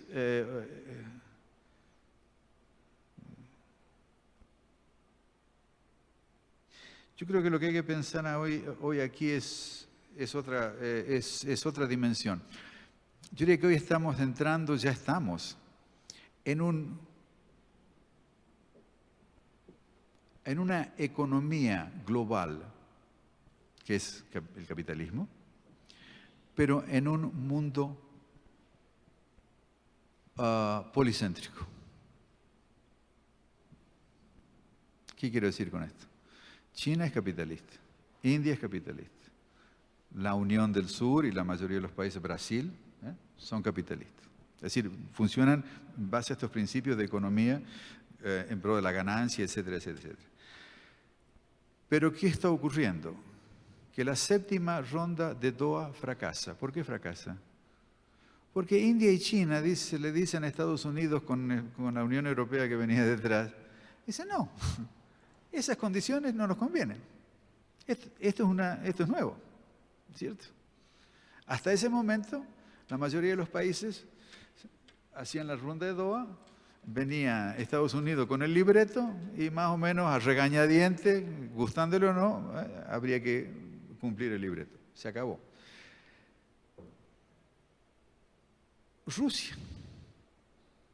Saakashvili invade Osetia, Medvedev y Putin, ¡zum! Bush y Condoleezza Rice protestan. ¿Cómo va a invadir una nación soberana? Hasta los propios republicanos decían, pero ¿cómo va a decir esto Bush si nosotros invadimos Irak? ¿No? Hasta los propios republicanos decían esto, ¿no? ¿Qué quiere decir esto? Que Rusia tiene hoy la reconfiguración y el poder económico que le permite decir, no, esto es un asunto nuestro.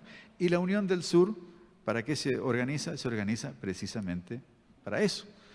Y la primera manifestación fue el apoyo a Evo Morales en todas las cuestiones con los terratenientes, pero sobre todo en la expulsión del embajador norteamericano. De modo que aquí todas las cuestiones de la nación, el Estado, me parece que hay que empezar a plantearlo ya dentro de otro mapa, de otro esquema, de un capitalismo policéntrico, más que de un capitalismo monocéntrico y de multinacionales operando en torno a ese, ¿no? Proyecto de nación, no, pero el proyecto de nación era acá. Una reorganización multinacional no lleva ya implicada la idea de proyecto de nación. Ahí está la cosa. Es decir, ahí está la diferencia entre, una de las diferencias radicales entre un mundo que es economía capitalista pero policéntrico, y ese policentrismo está afincándose en la idea de nación, y esto lo ha hecho China espectacularmente con las Olimpiadas. Putin lo está aprovechando todo esto, integrando la Iglesia Ortodoxa, pero al mismo tiempo exacerbando una especie de racismo donde el eslavo, ¿no es cierto?, es el superior a todas las etnicidades de la Confederación Rusa. Y evidentemente sabemos que también la Unión del Sur se mantiene en la distinción de estos estados-naciones, ¿no? Eso por el momento es así, pero lo que la opción descolonial está proponiendo es otro tipo de cosa que yo no hablé aquí, pero lo que estamos proponiendo, pensando, es tomar la idea kantiana de cosmopolitanismo, que era una idea imperial, y que era una idea, digamos, de buenas relaciones entre los estados europeos fuertes, y plantearnos un cosmopolitanismo descolonial. Y el cosmopolitanismo descolonial ya es más parecido a la vía campesina que a cualquier otro tipo de movimiento que todavía se mantiene dentro de la idea de nación. Y no quiero decir que la idea de nación, no el Estado-nación, de nación. Es decir, los indígenas de Ecuador dicen, por ejemplo, nosotros no somos un movimiento social, nosotros somos una nación. En ese sentido yo creo que es muy importante. Pero hay otras dimensiones. Entonces lo que plantea la vía campesina es una cuestión que ya va más allá de la nación. Es una cuestión que atañe a toda la humanidad porque se trata de la comida. Y no nos vamos a estar peleando aquí entre Perú y Bolivia y Ecuador cuando la cuestión es la crisis alimentaria.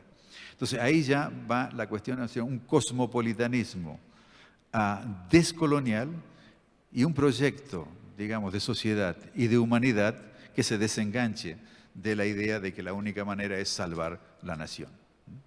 Es que al rearticular la nación, digamos así, en un nuevo tipo de configuración global, que no es capitalismo policéntrico o economía capitalista policéntrica, sino que es pluriversal.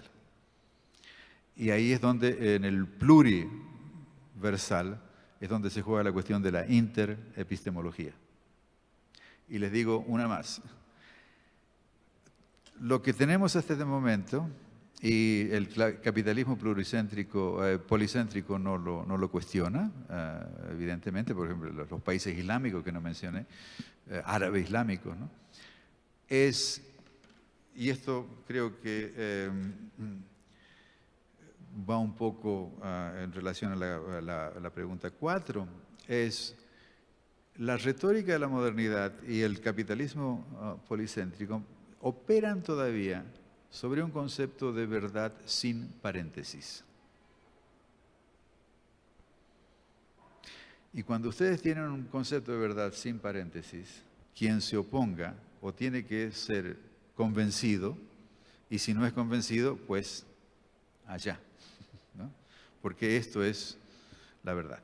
Sea cristianismo, sea islamismo, sea marxismo. Sabemos que lo que pasó con Lenin y Stalin. El cosmopolitanismo descolonial, la idea de pluriversalidad, opera sobre un concepto de verdad entre paréntesis. Es decir, mi verdad es mi verdad, y no me venga a decir que no. Pero yo sé al mismo tiempo que tú operas también con tu verdad y que tenemos que negociar. Esto tiene que ver un poco con por qué gramática, en qué sentido. Un poco metafóricamente, las lenguas se hablan, se hablaron por siglos. Las gramáticas son muy recientes. Las gramáticas se empezaron a escribir en el siglo XVI.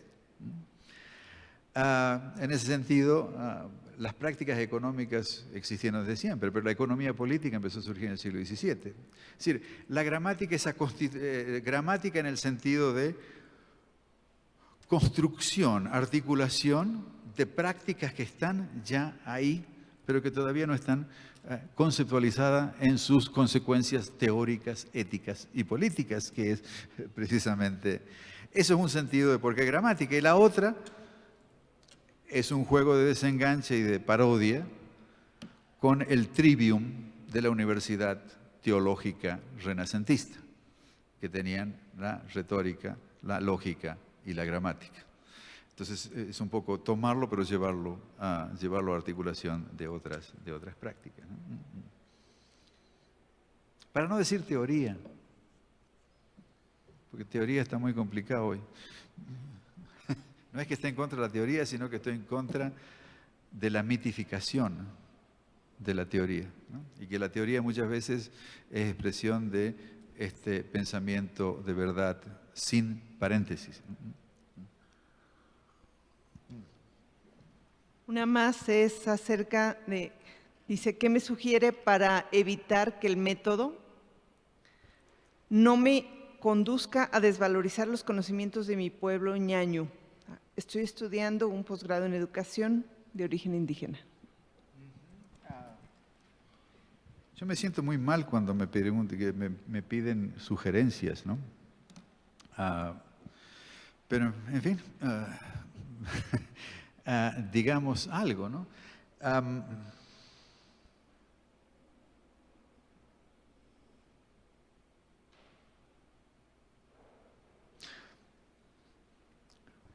Yo creo que sería un poco... Es decir, yo podría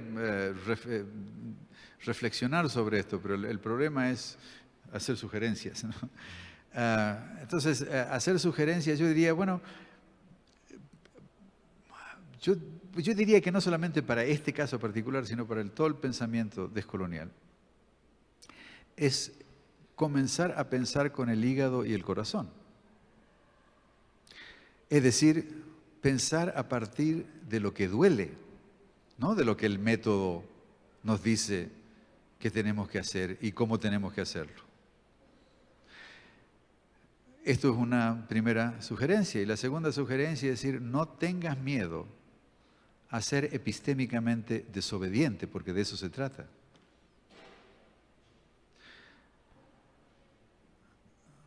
Gandhi y Luther King hablaron de desobediencia civil y me parece muy importante ese paso que han dado. Pero aquí se trata de desobediencia epistémica, porque solamente con la desobediencia civil, controlada por la imperialidad epistémica, pues nada, ¿no? Entonces yo creo que hay que simplemente enfrentarse y deshacerse del miedo que las disciplinas nos imponen, porque las disciplinas un poco en el sentido de la razón, el miedo que nos imponen de ser irracionales, es como el miedo que nos imponía la Iglesia frente a Dios. Entonces, ser teológicamente desobediente, ser epistémicamente desobediente en pro de un trabajo por una humanidad que no sea deshumanizada. Es decir, una humanidad en donde la cuestión no sea poner las ganancias primero y la vida en segundo lugar. Lanzarse a la pileta. La última, que son en realidad varias preguntas, pero tienen un mismo planteamiento. ¿Qué es lo que tiene de colonial la propuesta de matriz colonial del poder? Si le quitamos el término, ¿no queda una matriz de poder que puede ser aplicada en otros contextos y momentos históricos? ¿Qué tiene de especial el patriarcado neocolonial? ¿Qué se siente cuando el pensamiento decolonial es aceptado y promovido desde el centro de la colonia? Ya veo. Preguntas posmodernas. Bueno, varias... ¿Qué es lo que aquí? Varias... Ya, la de matriz. Varias cosas aquí, ¿no? El concepto de colonialidad, que es lo que está implícito en la matriz colonial de poder, que nosotros hablamos de colonialidad, cuando hablamos de colonialidad, decimos colonialidad es una versión corta de matriz colonial de poder, porque andar diciendo todo el tiempo esto es muy engorroso, ¿no?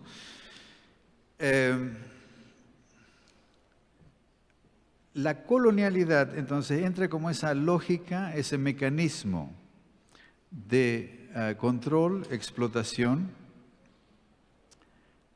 que atraviesa todas las épocas históricas, desde el siglo XVI hasta la fecha. Y esto para la cuestión de las épocas históricas. Yo diría que cuando yo hablé de economía capitalista policéntrica, yo diría que lo que está hoy en disputa es la matriz colonial de poder.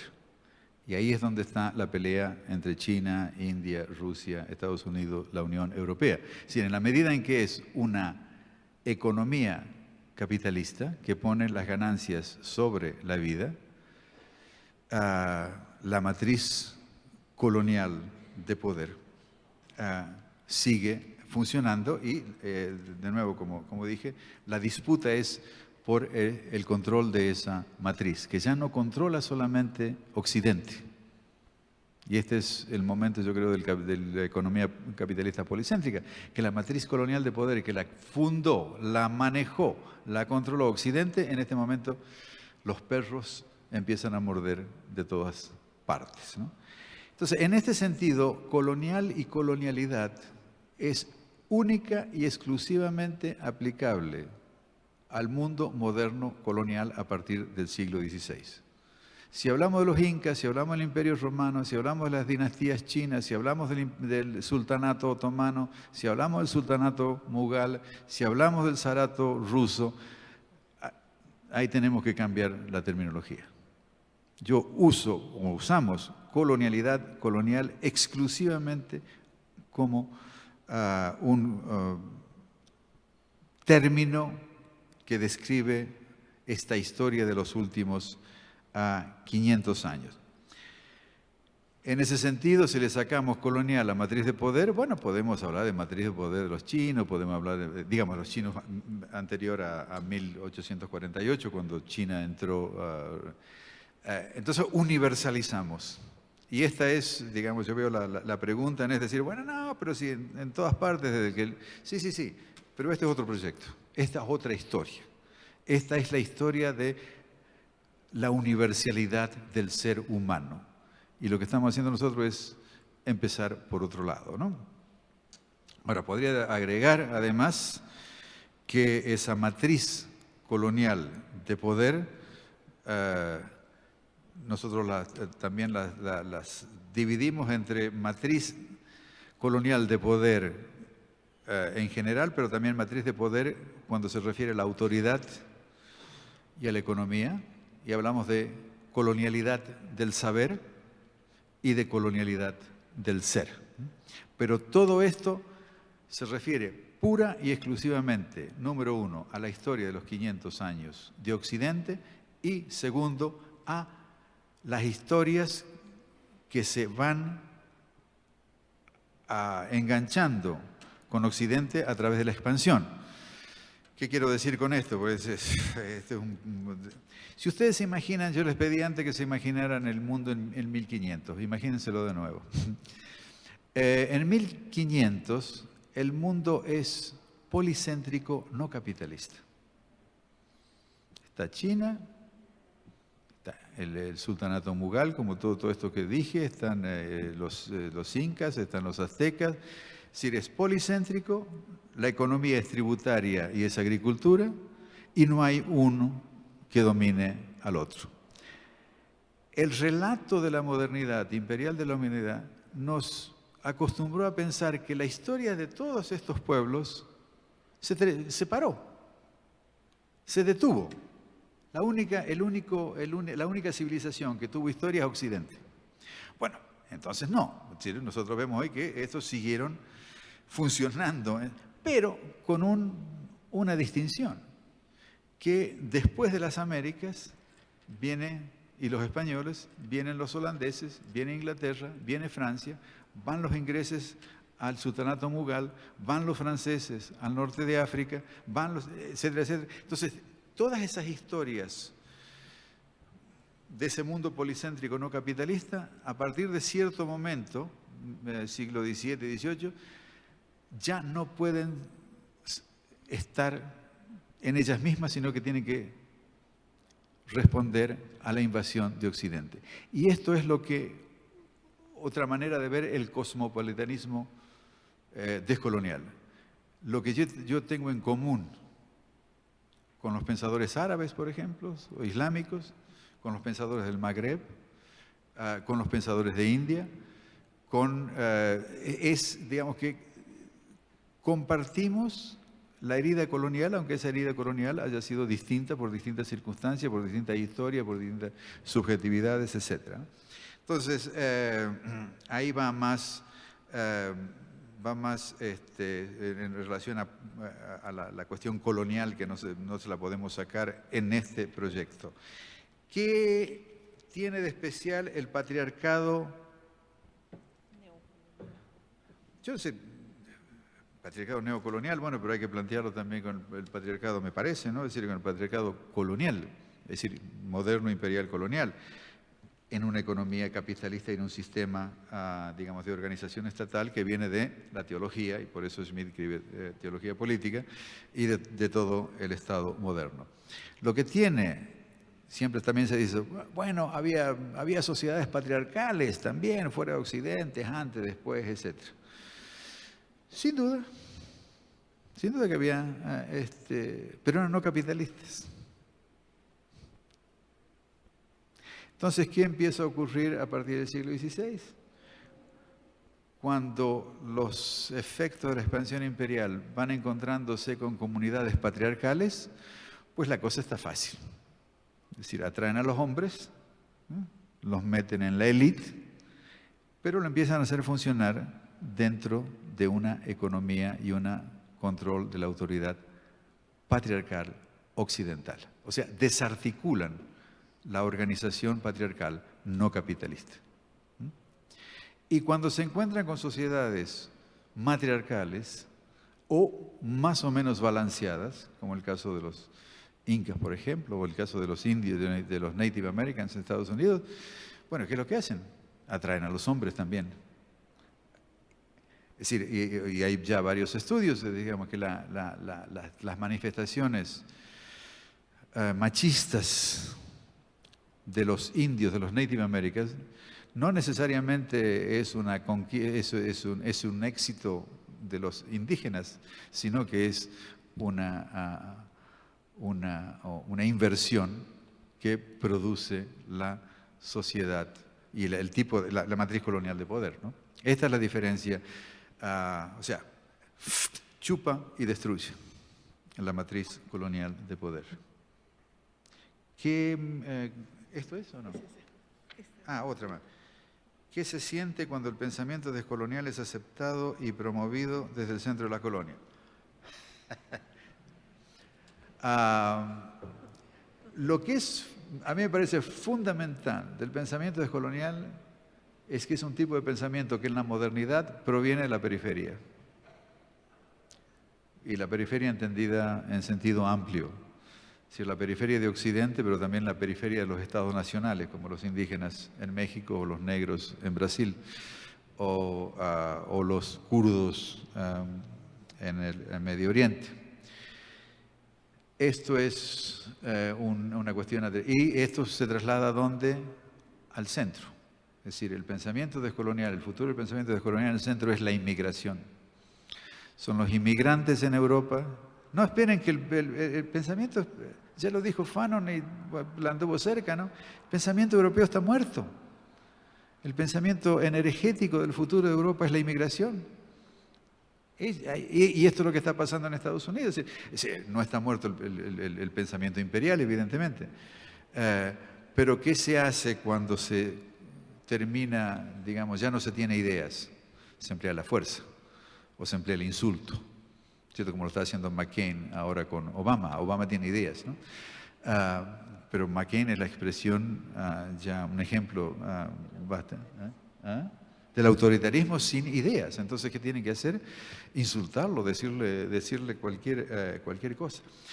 O sea, por ahí vamos, ¿no? Viene de la periferia, pero de la periferia entra al centro a través de la inmigración, y entonces les doy un ejemplo que me involucra. En abril de 2006, el 1 de mayo de 2006, hubo la manifestación más grande en la historia de Estados Unidos, cuando entre 5 y 6 millones de personas se levantaron por una semana en distintas partes de Estados Unidos. ¿Qué protestaban? La ley migratoria. ¿Quiénes eran? De todo. Había blancos, amarillos, verdes, colorados, gay, lesbian, straight, you name it. Pero ¿quién guiaba esto? ¿Quién lo lideraba? El intelectual latino o la intelectual latina. O sea, esto pasó en Bolivia también, es decir, derrotaron a 2 presidentes, estaba toda la clase media ahí también, pero el liderazgo fue el liderazgo indígena. Entonces, hay una tarea que hacer en el centro. Y ya la idea de descolonizar el imperio hace mucho ya que entró en el vocabulario, y entró en el vocabulario ¿por quiénes? Los puertorriqueños. Los puertorriqueños en Estados Unidos. Se saben de lo que se trata, ¿no? Así que lo que se siente es la exterioridad de otra manera. Es decir, estar en el centro no quiere decir que se está en el centro. Y al mismo tiempo es importante estar en el centro, porque si no estamos todos los que habitamos la exterioridad. Qué fácil que sería para McCain, ¿no?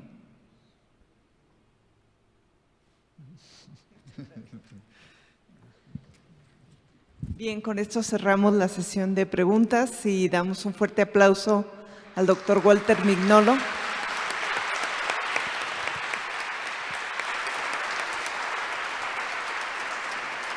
Y les esperamos mañana, el día de mañana en el seminario en Ciencias Sociales. Muy buenas noches y muchas gracias.